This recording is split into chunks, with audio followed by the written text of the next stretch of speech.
काज़ी अहमद में Pakistan peoples party के अॻूणे MPA शेर मोहम्मद उन्नड़ ते कूड़ा केस दाख़िल करण ऐं संदसि खे गुथा लफ़्ज़ ॻाल्हाइण ख़िलाफ़ उन्नड़ बिरादरी जे माण्हुनि पारां शहर में शटरबंद हड़ताल कराए एहतजाजी मुज़ाहिरो कयो वियो आहे।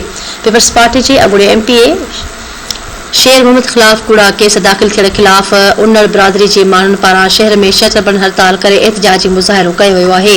मुज़ाहिरीन जो चवणु आहे त शेर मोहम्मद उन्नड़ ते बेगुनाह कूड़ा केस दाख़िल कया विया आहिनि ऐं जानू मक्सी पारां गुथा लफ़्ज़ बि इस्तेमाल कया विया आहिनि। उन मौक़े ते मुज़ाहिरीन पारां शहर जे शाही बाज़ार, रेडियो बाज़ार, आफ्ताब मार्केट, पुराणी शाही बाज़ार, इमाम बारगाह रोड ऐं जमाल शाह रोड समेत मुख़्तलिफ़ मार्केटूं बंदि कराए एहतजाजी मुज़ाहिरो कयो वियो आहे।